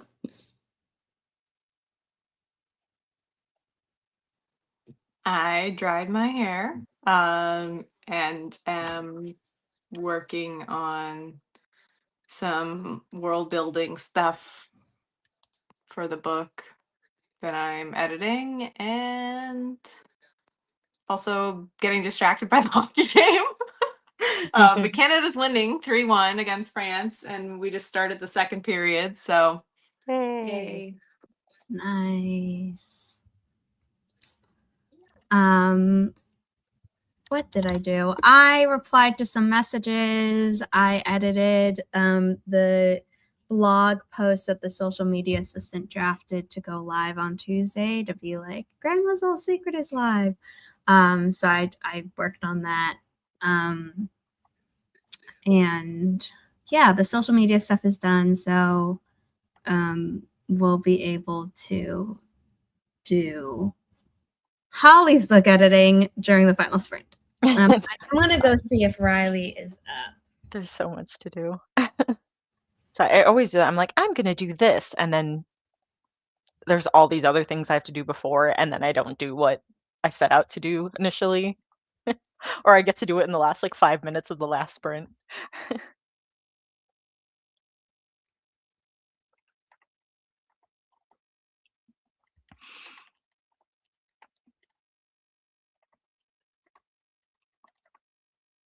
Also, I'm asking if someone is available for I'm commissions. going to show her off on my phone because she is lying down, but she technically is awake. So,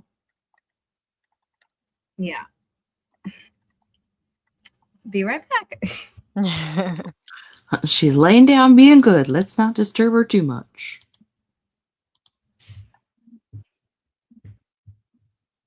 I think I got rid of one dog when I went up to close the door. They were both laying down next to my chair, but one stayed, and when I moved, the other went with me. So Aw. I think she's stuck out there with the robot vacuum, probably like terrified for her life. Poor thinger. Oh, there she is, seeping, hanging out. Just being a fluffy doggo. Aww. Aww. Just leave me alone. She heard your collective awe, and that's why she looked up.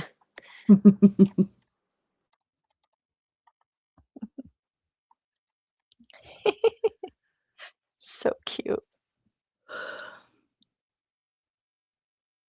By God, I mean, thanks, Samara. Well, I have the other paperback, but I let a friend of mine borrow it. And so then I was like, well, I need this one too. 'Cause, and it's I pretty. know, I'm like, it's It's too been on my pretty. list to get, but I tend to forget stuff a lot. Yep. So I'm like, I'm gonna do it right this second. So again, probably making really weird faces because I like was on a different tab and I'm like trying to figure out how to log into my PayPal and do all the things. But I was like, if I don't do it literally right this second, I will forget again and then they will be gone. Yay. I keep forgetting that they still have stock, so we need to start promoting them more on the Inimitable Books. Yeah, well, I know because they did the sale last July after Yeah. Pride Month, and then they had a sale on top of the sale, and then so I forgot and just thought that they were like, and I bought some I copies, assumed that cleaned them out, and then so and I thought it was done, and then when my friend 2 weeks ago, I was like, oh, hold on, let me. Or gosh, was that a week ago? It feels like forever. Yeah, I think it was a week ago, but I checked. I'm like, no, it's still up. So yeah, I'm really curious on how many more copies they have left, so we can tell people about it so they can get it. yeah. Because it's such a pretty cover. Like, I love the one that Keelan did, and you actually get it underneath the other one from the box, but theirs is like so pretty. I know, they did such a good job. It's really pretty. And I like use it as I think I made a post, was it yesterday? I think on Thursday. Yeah, I made a post with the art as the real background, and I'm like, it's too perfect. Yeah, it's awesome.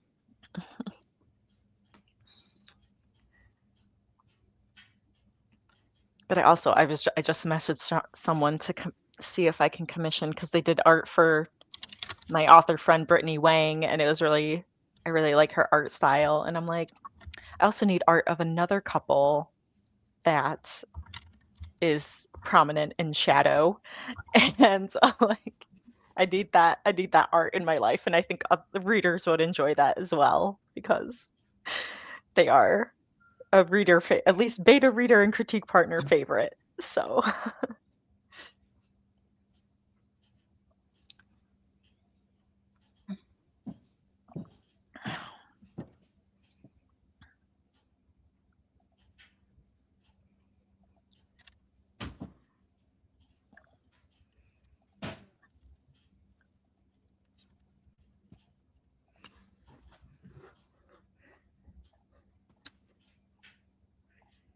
When it gets here, I think it should go right there. aww. Because I do different, there. There,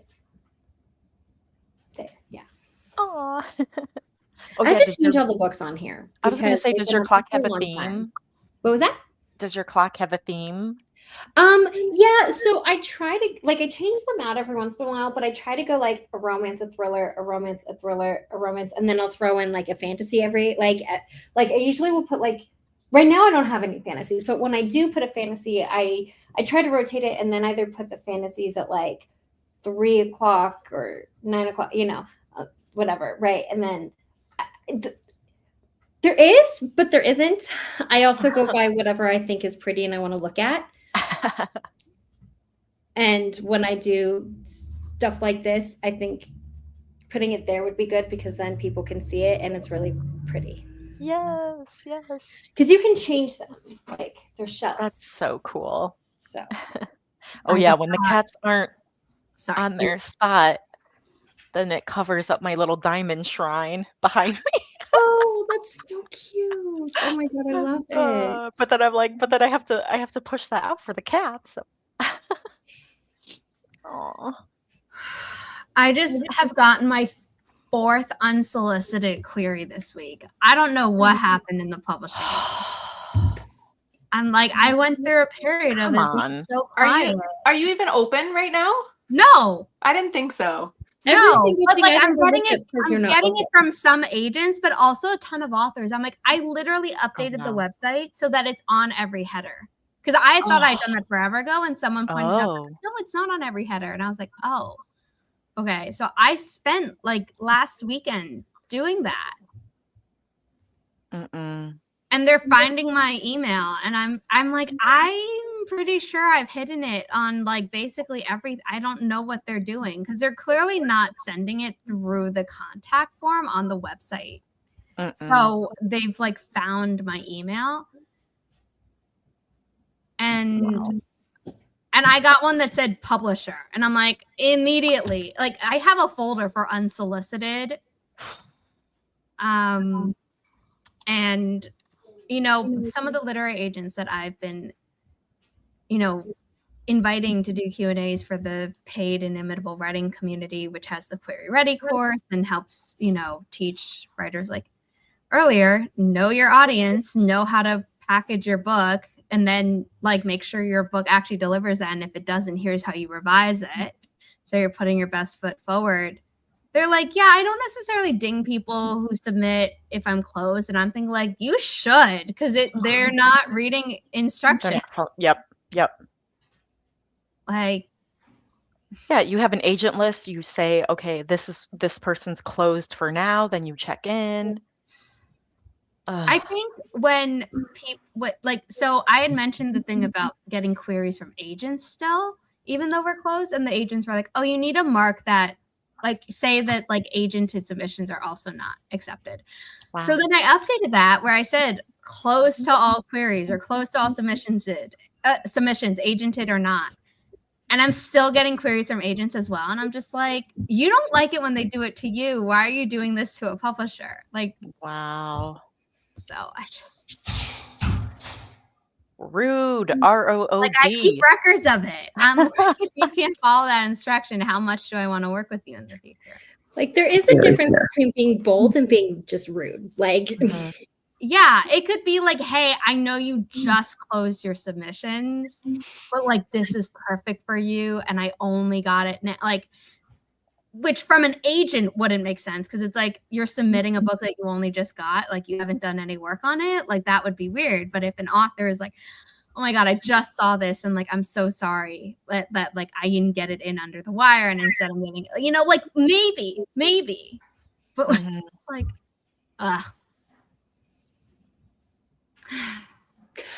on the bright side, that means a lot more people are finding you and finding Inimitable. No, I mean, so, it's a good problem to have. It's bad, but like if we want to try to find some sparkle of like happiness, it's that everybody wants their book published. Well, there was I googled Inimitable Books for something, and I saw like a forum about like, is Inimitable Books legitimate? And I was like, I don't need to click on that. Like, I know we're legitimate, and like, I think people in the comments were saying yes, but like, I was like, I don't need to.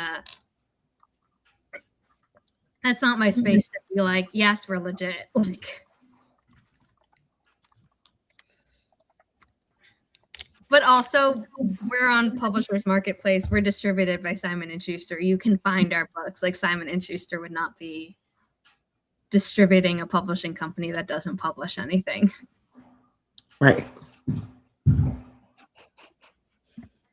You don't look like you need to de-scuzz, Holly. You just look comfy. Thanks. I've got my phrases: blobbing, de-scuzz, put my face on, put my eyes in. Yeah, I love to put my face on, and like a lot of people say that, but I think my favorite phrase of yours is blobbing. Yes. That's why I blobbed yesterday, finishing Love is Blind. Oh yeah, going back to when you said don't judge me, Amara, I meant to say like I don't judge people for watching reality TV anymore. Like I used to. I wasn't great. Like I would be like, you're watching that, but now I'm like, who cares? If it makes you happy. I love it all, even the bad ones. But like what's so funny is I had never watched any reality TV until a few years ago. But like that's what my like a big portion of my book is like about. And so I was like, well, if I'm gonna write it, like I need to like watch it. And then I like dipped my toe in, and now I'm just like, I am that, and like, okay, I love it all. I mean, when Love Island comes on, that is a full-time job. Okay, like it is a full-time job to just sit there and watch, because it comes like you get like 2 hours every single day. It's 2 hours? It's maybe it's not true. I feel like it is though, but like the way that they do it is fascinating, and also makes all the other reality shows. It's like, what are you doing? Why is The it taking only you so one long? that I watch is like 90 Day Fiance Pillow Talk, because I'm like, I can't handle the people being dumb. I can handle people judging other people for being dumb. Love it. So with Love Island though, they do it in this way that like they like whoever their editors are incredible and like probably do not sleep and like who they need extra coffee every day because they will film like basically 6 days a week all hours of the day and then they just get the footage. But if you're watching it on Monday, it most likely happened on Thursday, Friday. For you to see it Monday, what you're watching Tuesday probably happened. Like it's within a couple of days. Like they get the footage, they cut the episode, they That upload it. turnaround is impressive. It's crazy because you have to be able to like vote on things. Like you get to vote on who stays. The season that got me into it, there was like a whole thing where there was like a couple, and then it was like, who do you think he like, and you get to vote on things. And then this last one, there was a couple, and then they voted to like the people voted to break them up and make him start dating. And it's crazy. And I'm like, the tea. I vote. Yeah, you get to vote. It's fantastic. It's like, yeah, So it's like cool. having real life Sims, only they're real people and you get to like pair them up and partner them and break them up. It's evil. But like kind of fun. I just don't. I feel like social media is ruining it sometimes though, because then people go on these like Spoilers. deep dives and they start like terrorizing the contestants and stuff. And it's like, It's not. yeah. Okay, we are going to start the sprint. We missed the 55-minute mark, but that's okay. In 3, 2, 1. Please wish me luck in actually being able to edit a book this time.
I had not realized the sprint ended. My apologies.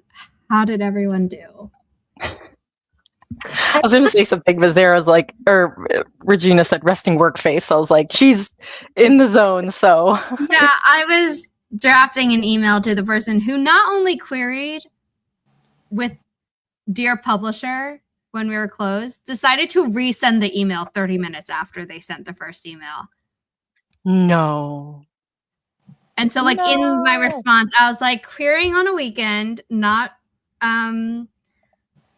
personalizing it, sending attachments while we're closed.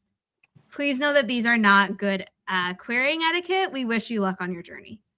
Nice. I wouldn't have even Wow. responded. I don't want to get a million emails from them. I mean, I could always mark them as spam if it happens, but like. Yeah, that's fair. I found my medication. It was in the cupboard behind the salt. We're not going to discuss why the salt was in that cupboard because, like, that's not where it goes. I think I was baking and I was like, it's big and I'll just stick it here. And then it got, so it was where it's supposed to be. It was just behind something that wasn't supposed to be there. Then my computer died and I don't know where I put the charger because I've been using the same computer charger for my work computer and my personal one. And so it's probably in my bedroom put away, but the kids are still sleeping and I am not going to go in there. Oh yeah, no, you don't break. You don't. You So take you the guys gift are for my- what it is. iPad now and I have no idea what is going on. Like in the normal like view, you only saw like a few, but now I feel like I'm here and like the background. Yeah, no, like, they now have front wide camera on devices, and it's like it assumes that that's what you want, and you're like, maybe I don't want that. Maybe I actually want a close up. It's very But we can see strange. the clock more, which is fun. Yeah, which is cool. It's throwing me off and make me feel like I'm in some sort of like weird simulation of life. Like I don't know what's happening. But You we're kind gonna of just feel like you. I can't remember whether it's the drink or the cake in Alice in Wonderland, and C.S. Lewis was disgusting. So like, I haven't reread it since I learned that, but whichever one makes you shrink and everything suddenly feels bigger around you. Yeah, that it's totally weird, but that happened. And then I just sat there and I just kept thinking about like, I'm really glad that I'm starting this process of like the revisions by just like making the list of what's happening now, where there's certain scenes that I already know that I need to insert and where I can insert them. And now I'm just like, I'm just making a list of other stuff that's coming to mind too. Then I'm like, I need to do all of these things, but I have no idea where I'm going to put it. So we're stopping on the outline. And now I'm thinking and writing down random thoughts. It's literally just a jumble of words that nobody else will understand but me, but it works. And I'm done. You're very productive. I scared Jessica finding away. your meds is the hardest thing. So, but yeah, I was attacking my chores. Our garbage and recycling was overflowing, so I took that out. We had some boxes from packages that were just everywhere, and Sully had been chewing on it, which was good. I was like, you're like a cat, like you play with the box and not the toys, but he does play with the toys. Riley plays with the wrapping paper. Aw. I mean, she'll play with the squeaky, or if a toy makes sound, she'll do it. Also, I'm part of Mythical Society. I'm a Mythical Society member, and one of their like third society tier gifts was a stuffed plush of their mascot Belvedere the cockatrice, and it's like the size of Riley. So Riley attacks that thing, even though it makes no sound. But yeah, normally she loves the wrapping as much as the actual toy. That's fun. I'm gonna jump in because I have to take off to yeah, listen absolutely. But it was nice to see everyone. Thank you for the productivity and People should read The Devil's Waltz and then the sequel, The Devil's Trials, before the third book, The Devil's Ruin, comes out later this year. Yay. Okay, I'll see you guys next time. See you, Bye. Jessie.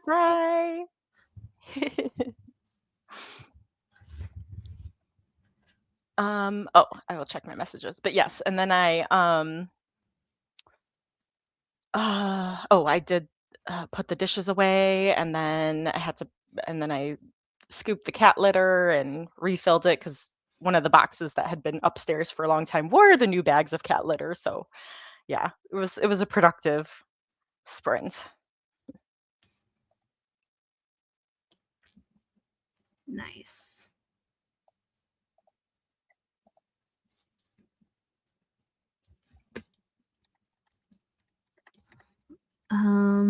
I guess Jess is doing life stuff. How dare she? So let me see what I did. I finished editing another chapter, and then I could not for the life of me remember how far I'd sent edits to Holly.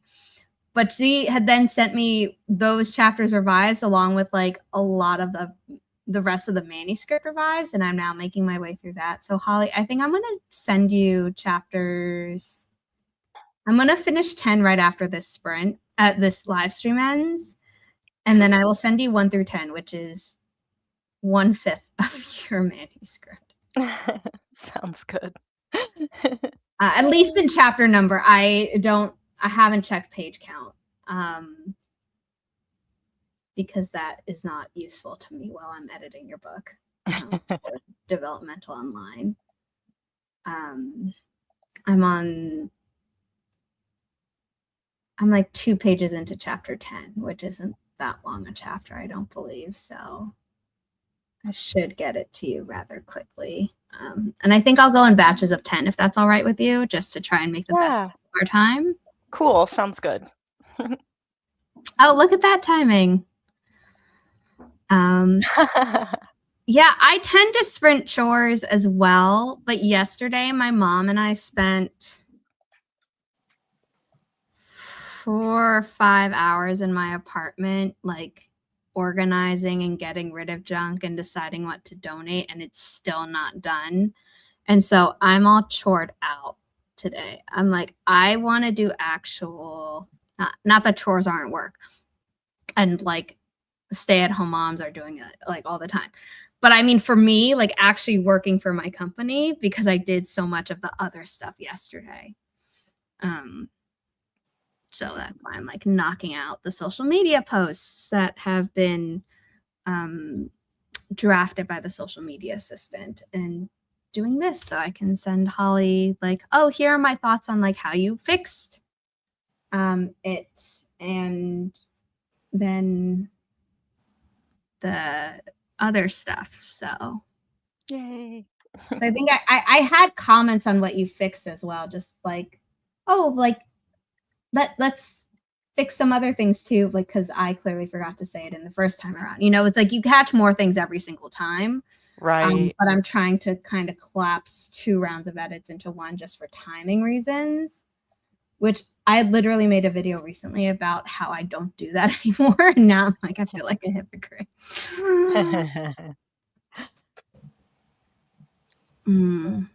Hopefully it works out. Sounds like it is. I think it will, especially because like you're not like, oh, I'll just wait until I have the whole thing. And I'm like, no, the point of me sending it to you in chunks is so that you are not just staring at the screen waiting. But like you're good at that, so I'm not worried.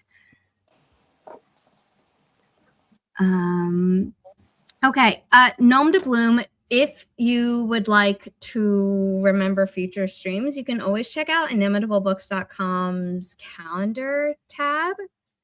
And I always have Inimitable Books live streams up. Normally before the first of the month, but sometimes it's on the first of the month. And then my authors, Holly's been really good about submitting her own live streams to the calendar because that's a new thing I started last month. Other authors have had a lot of things going on, so they're not always the most up-to-date in updating their own streams, but hopefully in the future it'll be like, no, here's every stream tangentially related to Inimitable Books, either whether I'm hosting it or I'm a guest on Holly's, or it's just an Inimitable Books creative or author who is hosting sprints. Yes. Yay. Thank you. If you have a Twitch account, we also stream over on Twitch on days that we're not streaming on YouTube. The only day I currently don't stream is on Saturdays. Now, I did, during one of the earlier sprints, sign up for the Storyteller's Heart that's happening towards the end of March. And we might get slotted in for a Saturday. So again, any streams that are not pop-up streams will be on the calendar. But sometimes, I think one time I did a pop-up stream and some people didn't realize, but I just needed to get work done. So again, setting notifications on YouTube and Twitch are your best way of knowing if we go live. Although I understand that sometimes those notifications are wonky and don't tell you on time, which is a pain. So I've been talking to Gnome to Bloom. I did see you come in, Michael. I'm sorry. I think I forgot to say hi. Because we're in the process of saying goodbye. So Amara, why don't you do your outro? Okay. Thank you for I was actually super productive today. And you found your meds, so that's really good. I did, which means the rest of the day will be I was chaotically productive. The rest of the day will just be like productive. I am a caffeine addicted single mom who writes words and reads books. And the link below, you can find all the places that I talk to myself on the internet. I don't know if I have my threads on there. I'm on there a lot. I will warn you though. I feel like threads is like 2 a.m. thoughts that you post at 10 a.m. Like it's a little unhinged and I like it. So be warned if you follow me there. I'm slowly starting to get back into like my YouTube stuff. I have a video coming out tomorrow, and I also have my website being Indie Bookworm, which will be up probably this afternoon or tomorrow because I have to fix some links. And I also have my shop, which is things I made while caffeinated. I have this mug and other ones that don't say curse words. I have like I need to get one. I thought I had bought one and I have no record of me purchasing one, so I'm gonna fix that. Regina made a post on her Ko-fi page about it, which I love. She bought one. So I have one that is for writers and it says sleeping is just a plot hole in my writing time. And then I have one for reading, which it says I totally worked out today. By worked out, I mean I was reading or something like that. Don't tell me you have all these. I want all of them. And then I have this one. Can't handle it. This one specifically, I have a bunch of products that have this kind of logo on them. Everything that I make, I donate 50% of my profits from these lines specifically to the ACLU. Yes, I do. And I love that. Granted, I haven't yet, only because you have to make a certain amount before they send you your money. So then once I get sent my money, then I will donate. Yeah. No, I'm not worried. And that's all the things that I do. Goodbye. I love that. I love it. Hi, everyone. I'm Holly Davis. I'm the author of A Diamond Bright and Broken, a YA fairy tale retelling. It is available in hardcover, ebook, and internationally in paperback. I don't have any mugs, but there are beautiful and wonderfully phrased mugs by Amara. But yeah, if you're interested in a magically rich tale, that's part Rapunzel, part Cinderella, and all heart, check it out. Zara and I are hard at work on the sequel. In the meantime, if you like hardcovers, you could get the hardcover, which has an exclusive scene for the print edition. It is also in the international paperback. The international paperback has a version of the first chapter of book 2, but it might look a little bit different in the final version of the book. The hardcover has pretty things under the dust jacket. We mentioned earlier there is a rainbow crate edition. Holly, if you want to show that off, which is gorgeous. And you get the original dust jacket underneath it, but then Rainbow Crate did that other art on top of it. You can buy it here, it's like I think half price compared to what it was originally. Same great book inside. Also, if you are in the Chicago area, right? At the end of this month, you can catch Holly at this event. Again, it's on our calendar, where she will be selling both hardcover versions, the Rainbow Crate one and the other one, but she'll be signing them. So that's fun. And I should say the Rainbow Crate version has a signed book plate in it, but Holly can, personalize it to you if you're at the event. Oh, I don't have it in this one. Yes. Yeah, another beautiful cover. Yay, Inimitable thank Books, we love pretty covers. you. And we also like putting things under the dust jacket, because Super fun. our book coming out on Tuesday has stuff under the dust jacket. And after I show this off, I will let you talk about Diversity is Lit Book Club, Holly, because Oh, you yeah. are more than just an author. But yes, Thanks. so we love doing things under dust jackets. They're not all cloth with foil stamping like this, but many of them are. And then the other ones that aren't are fun. So Yes. Oh, Atlanta. I have a friend who is from Georgia, and so she would frequently visit family in Georgia. So if she ever does like an event there, we can like carpool and do it there. But this year I am spreading my wings and trying to go outside of the Chicagoland area. So I do have signing events in St. Louis, in Arizona, or Phoenix, Arizona, and then somewhere in Wisconsin. I forget where. And then I'm waiting to see if I am accepted to an event in, I think it's Indianapolis. But yeah, so I'm trying to spread my wings. And then in 2027, I will also spread my wings even more. But yes, and then I am also not just an author, obviously, I'm also a reader. So I'm the host of the Diversity is Lit Book Club, where we read one book by a BIPOC author every month and discuss it on my YouTube channel. Our main hub is over on Goodreads, so check out Diversity is Lit Book Club there. But this month we are reading These Memories Do Not Belong to Us, which is this cool near future dystopia. So join us if you are interested in expanding your bookshelves.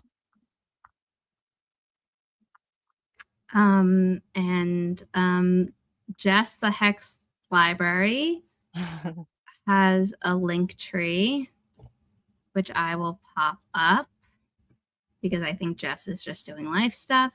You can follow her there. YouTube channel's linked down below, as are all the other co-hosts. Jessie had to leave early to also do real life stuff. How dare she? She is another Inimitable Books author.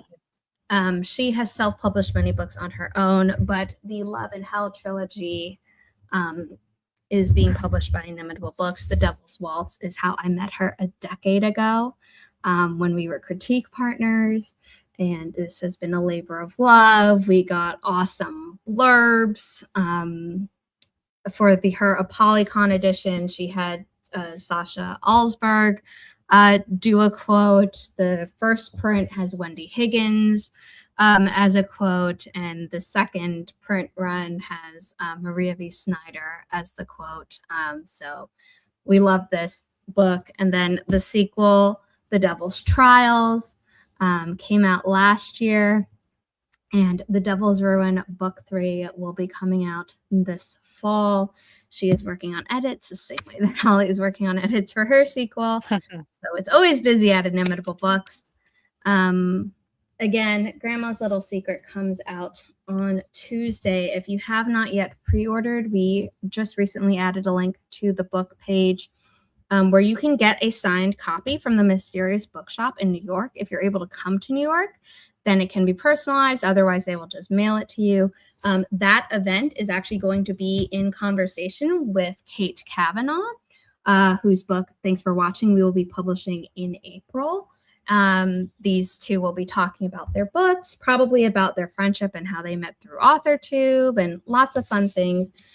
So this also has a signed pre-order link through the Mysterious Bookshop, but also one through the author's local bookstore, Nowhere Bookshop. also linked on the book page. And then in between these two books, so February 17th, so soon, right around the corner, April 21st. But before that, March 31st, Mother Mercy by Chandra Arthur, who you might know as the co-author of the 1,000 Words writing prompt books, where there are indeed 1,000 word stickers at the back of each book. I did the math. Over 2 octillion possible combinations between the 100 writing prompts, 100 writing challenges, and the 1,000 words, of which you pick 10 for each thing. You can also always write in your own words, but I was not going to do the math on the number of words that exist in all languages that you could potentially be doing with this. But this is her fiction debut. If the news cycle is driving you crazy and you wish there was actual justice, you will find it in here. There is a long trigger list. Please take care of yourself, but also please note that there are people who thought that they would not be able to handle it, chose to read it anyway because of how much I have talked and loved on this book. And they love it because of the catharsis that it is able to give them. So take care of yourself, but also understand that, you know, it's rough, but people are loving it. So please check out all our titles, ones that have been published, like Holly's and Jesse's books, and books that are forthcoming, like their sequels. Holly's book, A Shadow Dark and Daring, the sequel to A Diamond Bright and Broken, did get moved in its publication date. So the hardcover pre-orders have, I think, gone on hiatus. I believe they're still logged in systems because my mom got an email from Barnes & Noble being like, oh, the title's been delayed.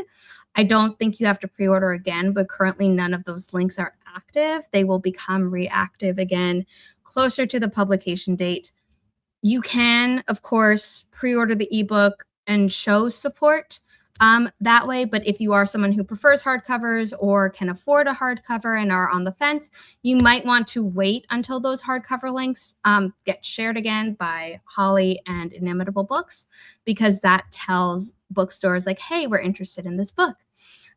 We finished our last sprint, but you are free to go back and watch the replay. We have other former live streams up on this channel. In addition to educational videos, we also stream over on Twitch. So please check out inimitablebooks.com for all of our books that we've published and are forthcoming, our calendar for all the events that we are doing, where I can be there in person or virtually, or ones that our authors are doing in person or virtually. Like Holly is doing multiple book signings, as is our author, Jesse Elliott. Not just the Hex Library. Jesse Elliott had to leave a bit earlier. And also our thriller authors, who are all going to be signing their books at a Barnes & Noble in the next coming months. So that's super, super exciting. Please be sure, thank you. Please be sure to subscribe if you haven't already, and hit that bell so you can come to future live streams or watch our other videos. And I hope this was productive for everyone who is here. And I will see you all next time, which will be on Thursday on YouTube and Tuesday over on Twitch for Inimitable Books. But I will be a co-host on Holly's channel tomorrow. So her channel is linked down below. She also runs the Diversity is Lit book club. You should check that out. She has it all linked on her stuff. And thank you for being here. Bye, everyone.